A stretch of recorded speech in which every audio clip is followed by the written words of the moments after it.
Economic Forum. One is called CEI, one is called ESG, and one is called DEI. These initiatives are put down as social initiatives from the World Economic Forum, the most powerful people on the planet, through the banks to the big corporations. These corporations, unlike my business, actually depend on that financing 100%. So if they don't do the things that these three initiatives, the CEI, the ESG, and the DEI say, they actually lose their funding, so they can't operate their business. So you say, well, aren't these people smart enough to understand why they're destroying their business? They can't not do it. Because if they don't do it, they won't get their funding. So they can't operate. So they have no choice but to do it. And then they drive their business into the dirt. And here's why that's happening. Because the people who run these companies, the officers of the companies, are not the founders of the companies.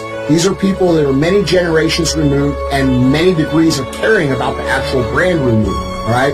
So these people are college graduates who think they know a whole bunch of stuff because they have an advanced degree, and they are making decisions that are, basically about the money and thinking that eventually people will adopt this and it will stop. But it's not going to stop, and it's not supposed to stop. This is what people are failing to realize. What's happening is we are dealing with a communist insurgency that is undermining the values and the identity of the American public. What they are doing is they are intentionally creating a scenario where the American people rejecting this initiative is actually hurting iconic American brands that remove much of the American identity.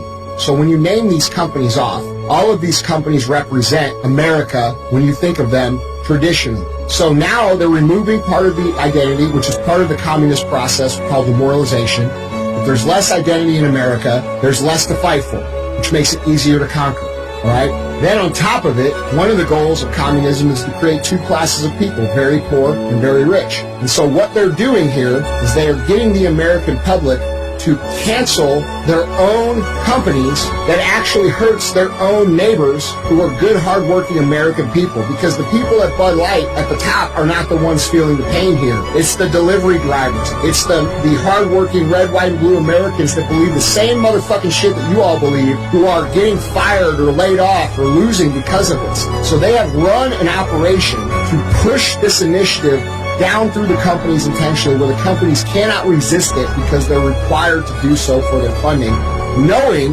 that the American people are going to reject it and destroy these companies, creating the lower class system that they're trying to create in the first place.